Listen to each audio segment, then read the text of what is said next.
She stared at the envelope like it could explode. A clean white rectangle, embossed edges, thick cardstock, elegant, formal, weaponized.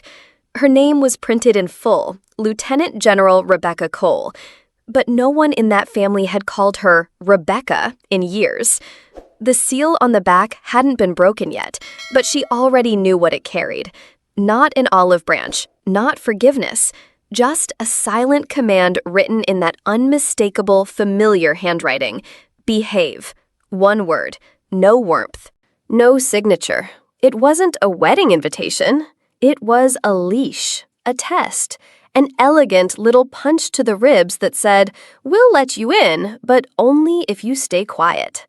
And just like that, Rebecca Cole, decorated soldier, battlefield survivor, commander of thousands, was reduced to one thing: a daughter being told to stay in line. 6 years. No birthdays, no calls when she was promoted, no condolences when her unit lost 4 soldiers and she nearly lost her hearing.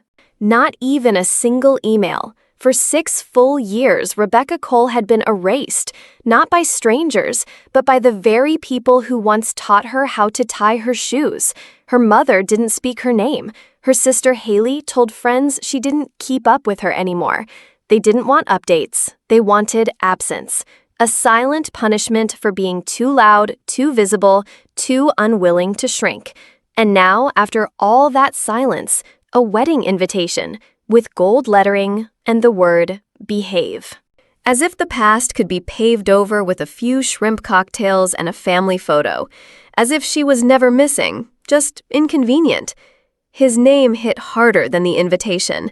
Andrew Foster, a name she hadn't spoken out loud in years, not because she forgot it, but because it still echoed in the back of her throat like dust from a battlefield. He was the soldier she had dragged out of a crater in Helmand, half-conscious, bleeding, whispering, "I owe you," through clenched teeth and broken ribs. And now he was marrying Haley, her sister, the same sister who once told her on record that she was a disgrace to the Cole family name. That wasn't just coincidence. That was irony, designed like a sniper shot. Rebecca didn't feel jealousy. She didn't feel heartbreak. What she felt was betrayal with a smirk. Haley had chosen the one man in the world who owed Rebecca his life, not to honor her, but to erase her, to tether her legacy to a wedding she wasn't supposed to survive emotionally. It wasn't love. It was strategy. And that made it personal. The envelope sat on her desk like a live grenade. She had 2 options: go and risk being humiliated again, or burn it and make peace with never being seen. The last time she went home, her mother didn't speak. Her sister turned away. And when their father was buried with full military honors, no one saved her a seat. She stood in uniform while strangers sat in front rows. And now, a wedding invite, wrapped in silence and sealed with threat. Simmons knocked once, sharp and clean. He never waited for permission. He stepped inside, looked at the invitation, and exhaled through his nose. "Foster?" he asked, already knowing the answer. She nodded. "You saved his life," he said. Rebecca didn't respond. She didn't need to. The silence in the room was heavier than any battlefield briefing. Then Simmons leaned forward and asked the question she'd been avoiding. "Are you going to fight a war or bury a ghost?" Rebecca stared at the envelope again. Then she looked out the window where new recruits were shouting commands on the field below. And she remembered, she wasn't afraid of battle. She was afraid of being invisible again. The uniform still smelled faintly of cedar and thyme. It had hung untouched in the back of her closet, pressed, folded, sealed in plastic ever since her father's funeral. That was the last time she wore it. She hadn't spoken at the ceremony. No one asked her to. No seat was saved. She had stood the entire time, decorated, dignified, invisible.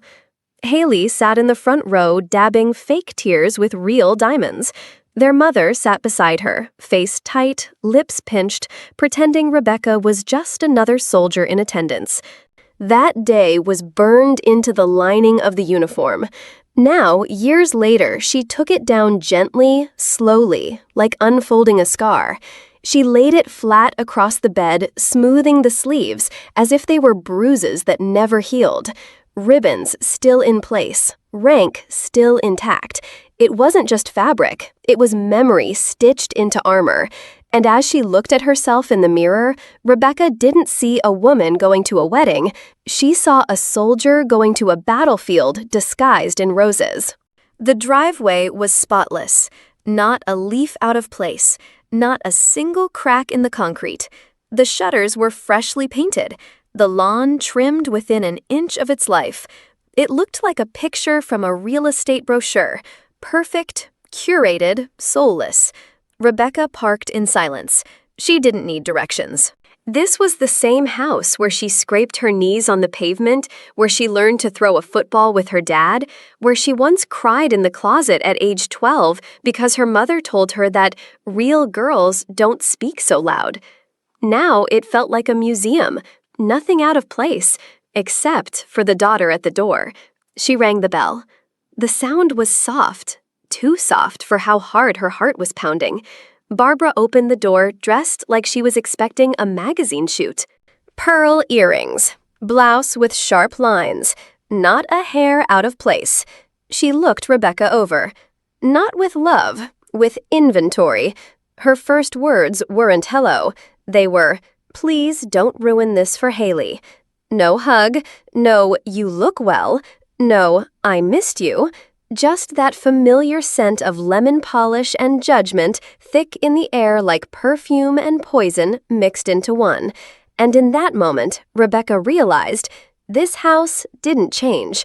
It just got better at hiding what it really was.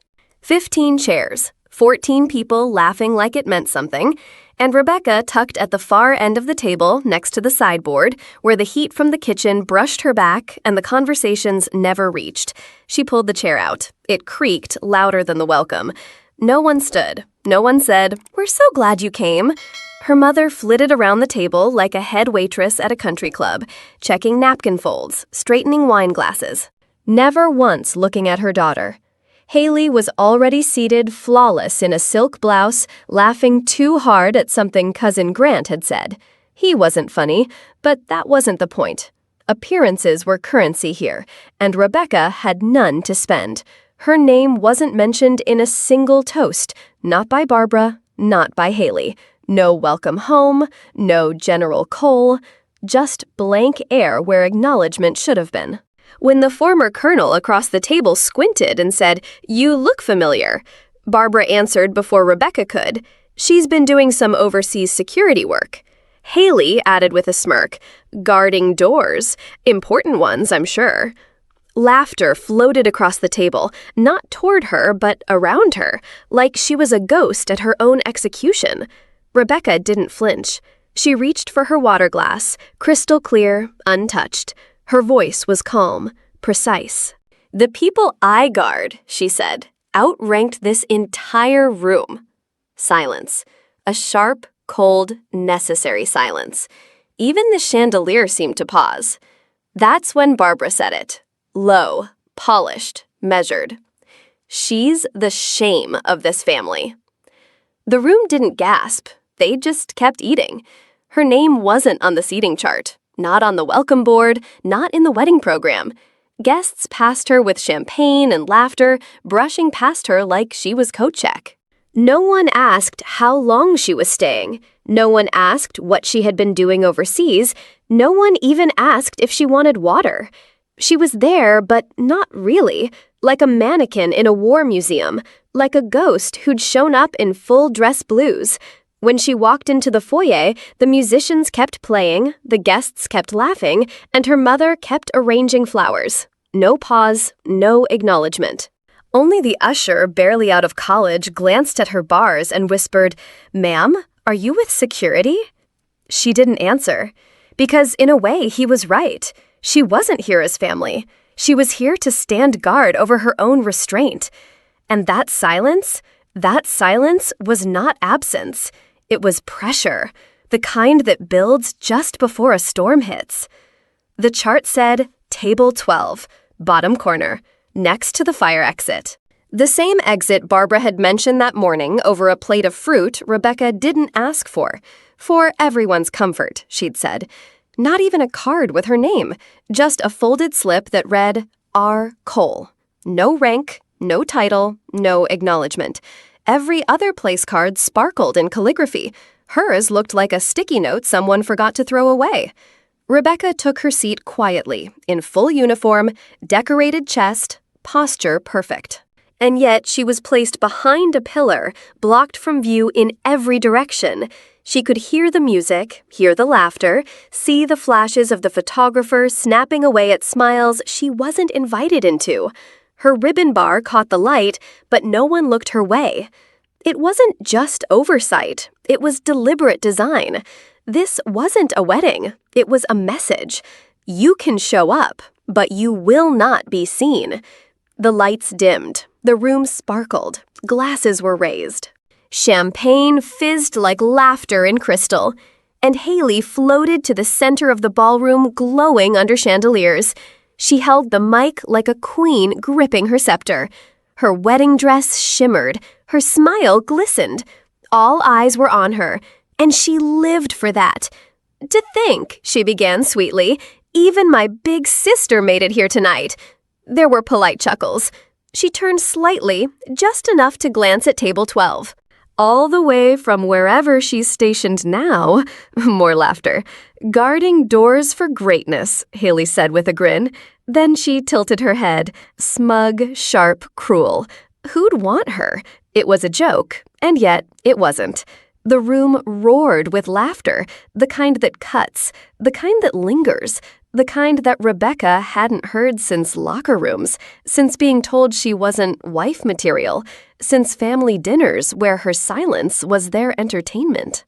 Barbara chimed in, her voice slicing through the noise like glass. She's the shame of this family, but at least she made it on time. And just like that, the room tipped, tilted, turned, into something Rebecca had seen before, not in ballrooms, but in battlefields. Only this time, the attack came wrapped in champagne. The laughter was still echoing when he stood. Andrew Foster, the groom, still in his tailored tux, boutonniere pinned just right, but his face, it was stone. He didn't smile. He didn't apologize. He didn't say a word at first. Just walked. Past the tables, past the laughter, past Haley, who blinked confused mid-glory, all the way to table 12. He stopped in front of her, looked her in the eye, and then he raised his right hand to his brow and saluted. Silence, like a switch had been flipped. One by one, faces turned. Champagne froze mid-sip. A groomsman dropped his phone. Even the DJ forgot to cue the next song. "Ladies and gentlemen," Andrew said, voice clear, "this is Major General Rebecca Cole, United States Army, my commanding officer, and the woman who saved my life in Afghanistan." No one moved. No one laughed. Not anymore. Haley's face drained of color. Barbara's wine glass slipped from her hand, shattered against the marble floor. And in the middle of it all, Rebecca didn't blink, because for the first time in 6 years, they saw her, and they couldn't unsee it. For 10 full seconds, no one spoke. Not a toast, not a whisper, not even the clink of a glass. Just silence. Raw, electric, uncomfortable. Haley wobbled. Her smile cracked like cheap porcelain. One hand grabbed the mic stand, the other gripped her stomach, and then she collapsed onto white linens and shattered pride. Barbara gasped. Her wine spilled in slow motion, like a final act of denial slipping from her grip. A guest tried to help. A groomsman stepped back. But no one looked at Rebecca. They couldn't, because Rebecca wasn't the shame anymore. She was the story, the truth. The storm that returned wearing medals they pretended didn't exist. Andrew stepped forward. His voice rang again, calm, proud, and irreversible. She gave me orders that saved my unit. She didn't just serve her country. She served the people who spit her name from their mouths tonight. A ripple moved through the crowd. Shame turned inward. Laughter shrank into coughing, and one by one, heads lowered, because sometimes the loudest justice is a room too quiet to breathe. The kitchen smelled like vanilla and lies. Barbara was wiping a spotless counter, pretending it mattered. Rebecca stood still, arms crossed, still in uniform. "You embarrassed your sister," Barbara snapped. "She humiliated herself," Rebecca replied coldly. "We invited you to behave. You invited me to disappear quietly." Silence again. This time between mother and daughter. "I was protecting this family," Barbara said, finally, voice cracking. "No," Rebecca cut in. "You were protecting a version of this family, one that only worked if I was erased from the picture." Barbara's hands trembled. The dish towel slipped. "You always wanted to be bigger than us," she said. "The medals, the salutes, the uniform." Rebecca leaned forward, her voice controlled. Devastating. "You raised me to be strong, then punished me for it."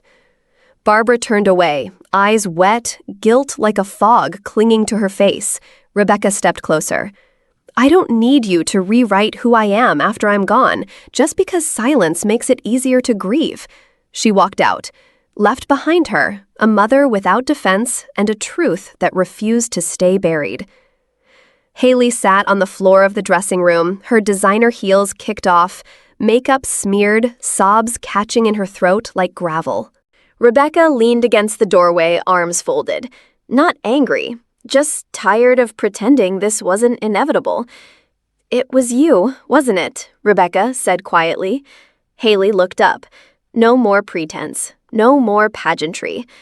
"I didn't mean to ruin your career," she whispered. I wanted space to shine." The words felt like betrayal wearing a baby voice. "You sent the anonymous letter," Rebecca said, already knowing. "The one that halted my promotion, that triggered the investigation." Haley nodded. "I wanted one thing in my life that didn't start with Rebecca did it first." Rebecca knelt, looked her sister in the eyes. "You think I wore this uniform to compete with you?" Haley blinked. Tears fell freely now. "All I ever wanted was for you to come home," she said, "but not as a hero, just as my sister." Rebecca paused. "Then maybe," she said slowly, "you should have tried loving me instead of trying to outrun me." She stood up, turned, and left Haley there, not punished, but finally exposed. Rebecca walked alone to the back porch. The night air was cold, but not as cold as silence. She stared up at the stars. And then she said it, not to Haley, not to her mother, but to every shadow that tried to choke her in secret. "You didn't bury me. You tried to. You covered me with your silence, your whispers, your tidy lies." Her voice stayed calm, like a soldier reporting the facts. "You tried to destroy me so you could shine, but you forgot. I don't fade, I burn." A pause. "I learned to breathe underground. I made peace in darkness, and now you're the ones gasping for air." Rebecca stood tall. She didn't need applause. She didn't need them to love her. She needed only this to be unbroken. And she was. The room was still. Inside the Pentagon's South Auditorium, rows of senior officers, lawmakers, and veterans sat in pressed uniforms and sharp suits. Rebecca stood at the podium, uniform, perfect ribbons gleaming, not just representing herself, but thousands of soldiers who had no one waiting at home. "I'm Major General Rebecca Cole," she began. "Today, I'm not here to speak about war. I'm here to speak about the war that follows you home." A few heads turned. Not every threat to our soldiers comes from a foreign enemy. Some come from within the walls they call home. She introduced the Resilience Protection Protocol, a policy designed to identify, support, and protect service members who face emotional, financial, or psychological sabotage from those closest to them. They call it betrayal, she said, but it starts much smaller. A withheld message, a lie to a superior, a cold silence that makes you question your worth. The room was silent, no shifting, no coughs, just attention. This protocol says, we see you, we believe you, and we will not let silence become your coffin. Rebecca stepped back from the podium, her eyes meeting those of a young female officer in the crowd who mouthed, "Thank you." A gray-haired general in the second row leaned into his mic. "Isn't this a little emotional, General Cole?" A few quiet chuckles in the crowd. Rebecca didn't flinch. She stepped back up to the podium, looked him square in the eyes, and delivered a line that shut down the room. All policy is personal. Or it's propaganda. The silence hit like thunder. She didn't raise her voice. She didn't need to. If we write rules from a distance and pretend they don't touch real people, then we've stopped leading. We're just broadcasting noise. She paused, then added, "I've bled for this country. I've held the hands of soldiers while they died, and I've buried more brothers than birthdays I've had. So if this feels too emotional, it's because we finally stopped lying to ourselves." A beat, then quiet nods. No more chuckles, only respect. The vote was unanimous. Pentagon funding secured. A classified line item, but a very real system. The Resilience Protection Protocol was no longer an idea. It had a budget, a chain of command, a life. Rebecca didn't cry. She just exhaled the kind of breath you release when something heavier than rage, older than grief, finally leaves your chest. She stepped into the hallway where aides and junior officers watched from screens. One young man saluted and whispered, "Ma'am, you did it." Rebecca nodded. Not triumphant, just steady. "No," she said, "we did, and now no one gets erased quietly ever again." Barbara called, again. This time she didn't yell. She sounded rehearsed, polished, like someone prepping for a camera, not for a daughter. "Rebecca," she began, "we need to release a statement. We can't have the press making their own assumptions. I'll say we've reconciled, that you're the pride of the family, that we've all grown." Rebecca listened. Then, quietly, "You didn't protect the family. You erased a daughter." Barbara went silent. "Don't rewrite me for your redemption arc, Mom. I survived without your story, and I won't become a prop in it now." She hung up. No screaming, no dramatics, just closure, the kind you give yourself when no one else will. Haley found her at the parking lot. No cameras, no audience, just two sisters and 6 years of silence. "I didn't mean for it to go this far," Haley said. Her voice cracked. "I just wanted to matter." Rebecca looked at her. Not angry, not cold, just done. "You wanted space to shine," she said, "so you pushed me into the shadows." Haley said nothing. Her eyes began to well up. Rebecca stepped closer. No yelling, no grand gestures, just a quiet truth. You got to exist. "I had to survive." The words didn't echo. They just landed like a truth Haley had never dared say aloud. "I'm not here to punish you," Rebecca added. "But I'm not here to protect your comfort either." She walked away, not to distance herself, but because she'd finally put down the weight of needing anything more from Haley. Rebecca stood in front of the Veterans Wall at the Resilience Foundation headquarters. Each name on the wall belonged to someone erased by systems, by silence, or by the people who should have loved them. "Blood is inherited," she said into the microphone, "but legacy? That's built." A pause. Then she looked directly into the crowd. "Reputation is what they say when you're gone. Legacy is what remains when they're silent." The room didn't clap immediately. They breathed, slowly, as if realizing they too had been taught to value the wrong things. Behind her, the foundation's new plaque gleamed, built for those who weren't welcome at home but fought for it anyway. Rebecca didn't need applause. She had something better, peace, and the knowledge that the story wasn't hers alone anymore. The sea outside her window didn't ask questions. It didn't care about medals or mistakes. It just moved. Rebecca's house was carved into the cliffs of the Amalfi Coast, a quiet space. No uniform, no rank, no need to prove she belonged. She kept no mirrors in the house. "If I want to see myself," she once told a visitor, "I read my journals."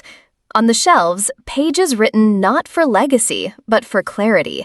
Not to remember what happened, but to remember how she survived it. Some mornings, she walked barefoot along the shore, whispering names of those the world had forgotten. Not to grieve, but to keep them alive. This wasn't retirement. This was reclamation. A life not earned through forgiveness, but through finally letting go of the need for it. The message came at 3:12 a.m. "General Cole, the department requests your presence. You've been nominated to chair the Defense Ethics Council." Rebecca read it twice, then again. She stared at the blinking cursor on her phone. For a moment, she almost replied, almost, but then she remembered the seat by the kitchen, the laugh from her mother. Haley's smile when she thought Rebecca wouldn't fight back. She placed the phone on the windowsill. The sea was glowing again, soft, endless, unapologetic. She exhaled, then pressed delete. The system had taught her to chase titles, but now she knew there's more power in knowing when to say no. Rebecca didn't walk away. She rose above. The journal was leather-bound. No lock, no title, just years of ink and breath and becoming. Rebecca sat by the window, the sea humming below. The last page waited. She didn't hesitate. In neat, deliberate script, she wrote, "I walked alone, but not lost." No signature, no flourish, just truth. She closed the journal gently, as if sealing a wound that no longer bled. Then she stood and walked outside, not as a soldier, not as a daughter, but as a woman who survived the war of erasure and came back whole. Sometimes the people who are supposed to love us the most are the ones who try hardest to erase us. But your worth isn't defined by a seat at their table or whether your name appears in their speeches. It's defined by how you rise when they try to silence you. Rebecca didn't fight for revenge. She fought for peace, for clarity. And sometimes walking away isn't weakness. It's the strongest thing you can do. Because true dignity isn't loud. It stands, alone if it must, but never broken. If Rebecca's story moved you, if you've ever been dismissed, silenced, or underestimated, this is your place. We tell stories that speak for the unheard. Subscribe to our channel so you never miss a voice that refuses to be erased.